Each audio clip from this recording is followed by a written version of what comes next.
الصلاۃ والسلام علیک یا رسول اللہ، الصلاۃ والسلام علیک یا نبی اللہ، الصلاۃ والسلام علیک یا حبیب اللہ، وعلی آلک و اصحابک یا نور اللہ، صلی اللہ تعالی علیہ وسلم۔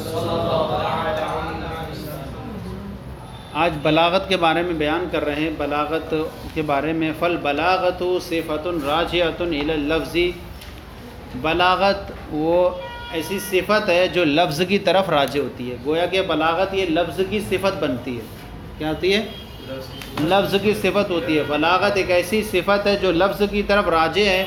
یقال انہ کہا جاتا ہے کہ انہ کلام بلیغ، کیا کہا جاتا ہے؟ کلام بلیغ، یعنی کہیں گے بلاغت لفظ کی صفت ہے، یعنی لفظ اور کلام بلیغ ہوتا ہے، مگر مطلق جو ہے لفظ کی نہیں بنتا۔ مطلق نہیں کہہ سکتے لفظ کی صفت ہے، بلکہ اس اعتبار سے لفظ کی صفت ہے کہ وہ لفظ ترکیب کی وجہ سے مفید معنی ہے، کہ وہ لفظ ترکیب کی وجہ سے مفید معنی ہے، تو اس اعتبار سے لفظ کی صفت ہوگا۔ کہتے ہیں کہ بلاغت یہ صفت ہے جو راجع لفظ کی طرف، یعنی کہا جاتا ہے کلام بلیغ، لیکن لا من حیث انہ لفظ و صوت، لیکن اس حیثیت سے نہیں کہ وہ صرف لفظ ہے اور آواز ہے، اس کے اندر معنی کا کوئی اعتبار نہیں ہے۔ اگر معنی کا کوئی اعتبار نہ ہو تو وہ صرف بیکار ہے۔ المجردہ ہو، الفاظ ان کے اندر خوبی ہے اور ان کے جو اعتبارات ہیں ان سے خالی کر لیا جائے تو پھر وہ کیا ہے؟ اس کا کوئی اعتبار نہیں ہوگا۔ تو انہوں نے کہا صرف لفظ کی تو صفت ہے، لیکن اس حیثیت سے نہیں کہ وہ لفظ کی صفت ہے، بلکہ وہ لفظ ترکیب کے اعتبار سے مفید معنی ہے۔ تو وہ لفظ ترکیب کے اعتبار سے مفید معنی ہے، تو اس اعتبار سے یہ لفظ کی صفت بنے گی۔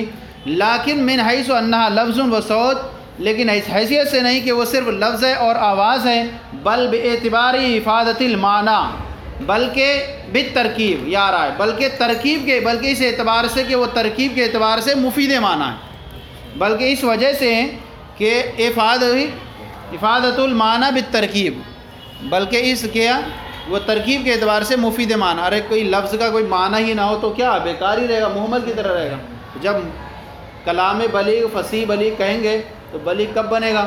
اس کے اندر کچھ معنی بھی تو ہونا چاہیے، تو خالی الفاظ کو لے کر اس کے اندر کوئی معنی نہ ہو تو بیکار ہے۔ تو یہی اس اعتبار سے کہ وہ ترکیب کے اعتبار سے مفید معنی، یعنی الغرض المسوغ له الکلام، یعنی وہ غرض جس کے لیے کلام کو لایا گیا ہے۔ اب کہہ رہے ہیں بالترکیب متعلق بافادتی، یہ متعلق ہے کس سے؟ یعنی مفید، یعنی ترکیب کے اعتبار سے جو مفید معنی ہو۔ افادۃ المعنی بالترکیب، یعنی معنی کا فائدہ دے جو ترکیب کے اعتبار سے۔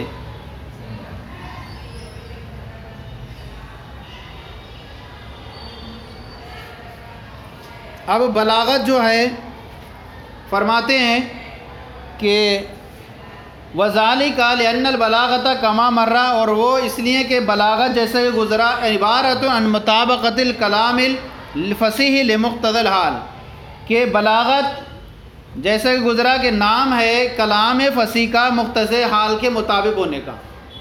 بلاغت کس چیز کا نام؟ فصاحت کسے کہتے ہیں؟ فصیح کیا ہے؟ فصیح جب کلام ہو جائے گا اس کے بعد جو ہے مقتضی حال کے مطابق ہو جائے گا، اسی کا نام بلاغت ہے۔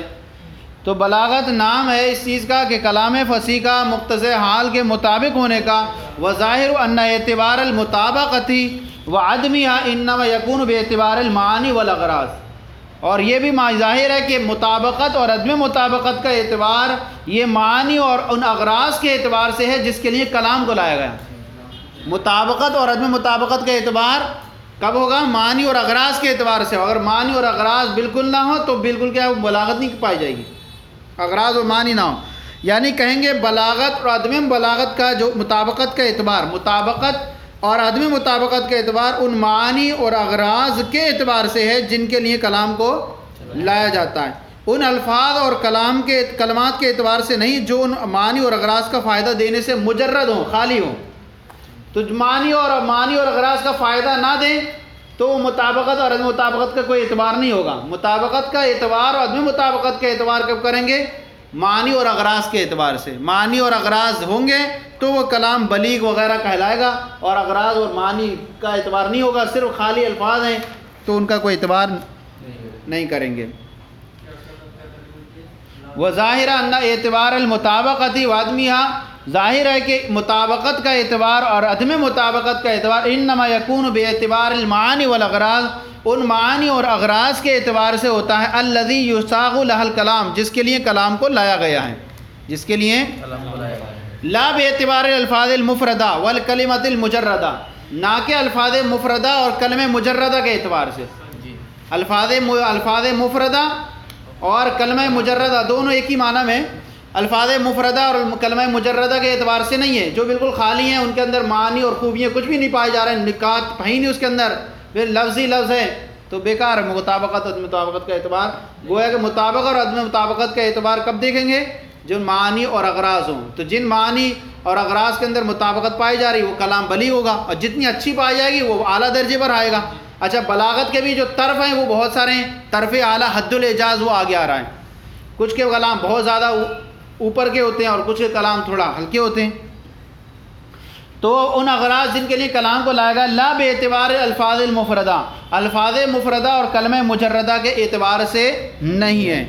پھر آگے آ رہا ہے وَكَثِيرًا مَا، اور یعنی اب یہاں پر دیکھیں کہ بلاغت یہ اس لفظ کی طرف سوراجے ہے، اور اس بات کا کہ وہ ترکیب کے اعتبار سے مفید معنی ہے. وَكَثِيرًا مَا، اور اکثر و بیشتر یسمى ذلك فصاحةً ایضاً، اور اکثر و بیشتر بلاغت کا نام فصاحت بھی رکھا جاتا ہے، یعنی ایک دوسرے پر اطلاق کیا جاتا ہے. بلاغت کو فصاحت اور فصاحت کو بلاغت کہہ رہے ہیں. اکثر و بیشتر اس کا نام فصاحت بھی رکھا جاتا ہے. کہہ رہے ہیں کثیرا ما نصب علی الظرف، یہ کیا ہے؟ ظرفیت کی بنیاد پر منصوب ہے. ہاں کثیر کہہ رہے ہیں لأنہ صفت من صفت الاحیان، یہ احیان کی صفت ہے. گویا کہ عبارت تھی احیانا کثیرن، احیانا کو حذف کر دیا گیا اور اس کی قائم مقام کثیرن کو رکھ دیا گیا. یعنی احیانا اور احیانا ظرفیت کی بنیاد پر منصوب ہوتا ہے، لہذا اس کی صفت بھی کیا ہوگی؟ ظرفیت کی بنیاد پر منصوب ہوگی. لیکن یہ جو ہے یہ یہاں پر یہ مراد نہیں کثیرن صفت اور احیانا موصوف ہے، بلکہ یہاں کہیں گے کہ تقدیر عبارت احیانا کثیرن ہے. اگر ایسا ہوتا تو احیانا یعنی کثیرن جو یہاں پر آیا ہے وہ احیانا کی وجہ سے آیا ہے.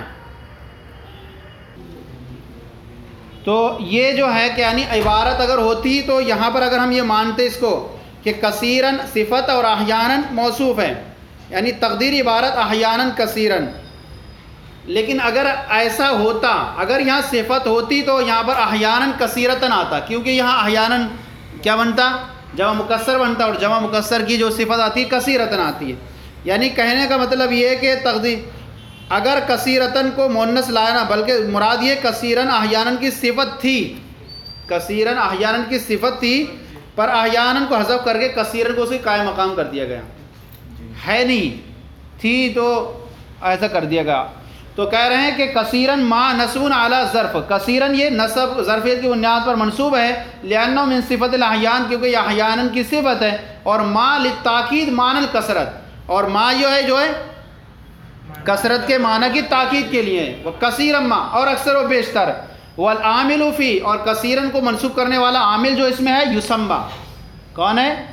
یسمى فصاحت کثیرا ما، یعنی یسمى فصاحت کثیرا ما. تو یسمى جو ہے اور اس کا جو ہے عامل ہے یسمى الوصف المذکور، کہ وصف مذکور کا نام جو ہے اکثر و بیشتر فصاحتاً ایضاً. کس کا نام وصف مذکور؟ بلاغت جو تھا، جو کلام جو ہے مقتضی حال کے مطابق ہو، کلام فصیح جو مقتضی حال کے مطابق اس کا نام بلاغت رکھا جاتا ہے، اسی طرح اس کا نام وصف مذکور کا نام کما یسمى بلاغتاً، جس طرح اس کا نام بلاغت رکھا جاتا ہے. فحیث یقال، تو کہا جاتا ہے کہ ان اعجاز القرآن من جہت کونی، کہ قرآن کا اعجاز اس کے اس حیثیت سے ہونے کی وجہ سے کہ وہ فصاحت کے اعلیٰ طبقوں پر فائز ہے، فصاحت کے اعلیٰ درجوں پر فائز ہونے کے اعتبار سے یراد بہا ھذا المعنی، تو اس سے معنی کیا مراد ہوتا ہے؟ یہی معنی مراد ہوتا ہے کہ وہ فصاحت کے اعلیٰ درجے. تو یہاں فصاحت سے مطابقت لکلام لمقتضی الحال کے معنی مراد ہوتے ہیں، اور جب ایسا ہے تو یہ بات ثابت ہو گئی کہ اس معنی کو مطابقت کلام لمقتضی الحال کو فصاحت اور بلاغت دونوں کے ساتھ یعنی کہا جاتا ہے، دونوں کے اعتبار سے شمار کر سکتے ہیں. تو اس سے مراد یہ ہوتا ہے کہ یہی معنی مراد ہوتا ہے وَلَهَا أَيْ لِبَلَاغَةِ الْكَلَامِ طَرْفَانِ. اب بلاغت کلام کے لیے جو ہیں وہ دو طرف ہیں. بلاغت کلام کے لیے جو دو طرف ہیں، ایک طرف الاعجاز حد اعجاز ہے اور ایک جو ہے اسفل ہے، ایک اعلیٰ ہے اور ایک اسفل ہے. بلاغت کلام یا تو بہت زیادہ اعلیٰ درجے کا ہوگا اور یا پھر بہت زیادہ نیچے درجے کا ہوگا. جو اعلیٰ ہے وہ قرآن پاک اور احادیث کریمہ، اور جو اسفل ہے جس کے اندر نہیں ہے تو وہ جو ہے اسفل ہے وہ جانوروں کی آواز کی طرح ہوگا. ان کے اندر کوئی فوائد نہیں ہے. کیا ہے؟ جن کے اندر کوئی نکات، کوئی اغراض، کوئی اچھی باتیں نہ ہوں، بس صرف الفاظ ہوں، تو ان کو لاحق کیا جائے گا بلغا کے نزدیک ان صوت الحیوان، کہیں گے یہ صوت الحیوان کی طرح ہو. ہاں. اور ایک درمیان میں ان کے بین میں، تو بین میں ہیں، جیسے کہ مان لیجئے بین میں ہیں کیسے ہوں گے؟ تو اب جو ہے مان لیجئے بعض لوگوں کا یہ ہے کہ کسی انسان کے جو ہیں وہ اپنے کلام کے اندر جو ہے 10 خوبیاں لا رہا ہے اور کوئی اپنے کلام کے اندر 7 خوبیاں پیش کر رہا ہے. تو جس کا کلام 10 خوبیوں والا ہوگا وہ اعلیٰ ہوگا اس سے، اور جس کے اندر 7 ہیں وہ کم ہوگا. تو یہ بین میں ہیں، ان میں بہت سارے درجے بڑھ جاتے ہیں. اعلیٰ ہو گیا اور اعلیٰ کے درمیان ہو گیا اور ایک اسفل ہو گیا. صحیح ہے نہیں؟ تو اس میں جیسے حضرت علی کا جو قول ہے وہ امراء القیس والوں پر بھاری ہوئے، حسان بن ثابت ہیں وہ اس پر متنبی پر بلند ہوں گے. تو اس طرح سے ہر ایک جو ہیں حصے کرتے جائیں گے. طرفان دو طرف ہیں، اعلیٰ و حد الاعجاز. دو طرف ہے، ایک اعلیٰ اور وہ حد اعجاز ہے. وَهُوَ أَن يَرْتَقِيَ الْكَلَامُ فِي بَلَاغَتِهِ إِلَىٰ أَن يَخْرُجَ عَن طَوْقِ الْبَشَرِ. جو حد اعجاز ہے وہ یہ ہے کہ کلام جو ہے اپنی بلاغت میں اس حد تک پہنچ جائے کہ وہ انسانی طاقت سے نکل جائے. کیا نکل جائے؟ انسانی طاقت سے نکل جائے. وہ انسانی طاقت لانے کا اس کا کوشش نہ کر سکے، عاجز ہو جائے. وَيَعْجِزُ عَن مُعَارَضَتِهِ، اور ان کو کیا کر دے؟ اس کا مقابل لانے سے عاجز کر دے. وَمَا يَقْرُبُ مِنْهُ، اور ایک وہ ہے جو اس سے قریب تر ہے، یعنی حد اعجاز وما یقرب منہ، اور جو اس سے قریب تر ہے. عطف علی قولی ہوا، یہ وما یقرب منہ جو ہے یہ عطف ہے مصنف کے قول ہوا پر. کہاں آیا؟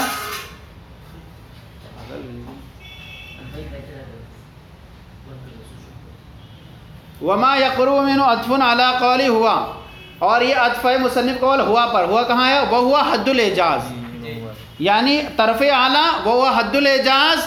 گویا کہ حد اعجاز ایک قسم ہوئی، وما یقرب منہ، اور اس سے جو قریب تر ہے. والضمیر فی منہ، اور منہ میں جو ضمیر ہے وہ لوٹ رہی ہے عائد الی اعلیٰ، اعلیٰ کی طرف راجع، یعنی ان الاعلیٰ وما یقرب منہما کلاہما، یعنی اعلیٰ اور جو اس سے قریب تر ہیں دونوں کے دونوں کس سے ہیں؟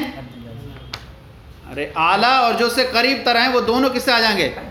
حد اعجاز سے. اچھا ایک بات ہے یہاں پر دیکھیں کہ مصنف نے اگر ہم دیکھیں تو یہاں پر کلاہما ضمیر نکالے، اس کے بعد کلاہما ضمیر طرف اعلیٰ حد الاعجاز، اور دوسری یہ کہ انہوں نے کہا طرف اعلیٰ اور طرف اسفل. اب یہاں کلاہما ضمیر نکالے انہوں نے، کیونکہ یہاں پر آپ دیکھیں طرف اعلیٰ وما یقرب منہ یہ جو ہو گیا مبتدا ہو گیا، اور کلاہما یہ یعنی حد الاعجاز وما یقرب منہ یہ مبتدا ہو گیا، اور کلاہما یہ اس کی خبر بنے گی بعد والا. انہوں نے یہ کہا ہے کہ شارح نے حد الاعجاز سے پہلے کلاہما نکالا. دیکھیں آپ حد الاعجاز کلاہما، بعد میں حد الاعجاز، اس سے پہلے کلاہما نکالا ہے. تو کہہ رہے ہیں انہوں نے حد الاعجاز سے پہلے کلاہما نکالا تاکہ حد الاعجاز مفرد کو اعلیٰ وما یقرب منہ دونوں کی خبر قرار دینا درست ہو. حد اعلیٰ وما یقرب منہ یہ ہو گیا مبتدا، اور حد الاعجاز یہ خبر ہے، اور خبر بن رہی ہے مفرد اور مبتدا بن رہی ہے تثنیہ. تو کہہ رہے ہیں کہ یہاں پر تاکہ حد الاعجاز مفرد کو اعلیٰ وما یقرب منہ کی خبر قرار دینا درست ہو. کیوں؟ کیونکہ دو چیزوں کی خبر دینے کے لیے خبر کو بھی تثنیہ لایا جاتا ہے. دو چیزوں کی خبر دینے کے لیے تثنیہ خبر نہ کہ مفرد لایا جائے، اس لیے کلاہما انہوں نے اس نے نکال کر کے پیش کیا. تو جو اس سے قریب تر ہے تو بنے حد الاعجاز وما یقرب منہ، تو اعلیٰ اور جو اس سے قریب تر ہے وہ دونوں حد الاعجاز میں داخل ہیں. ھذا ھو الموافق لما فی المفتاح، یہ تشریح اسی کے موافق ہے جو مفتاح العلوم میں ہے، کس کی؟ علامہ سکاکی کی. ہو گیا.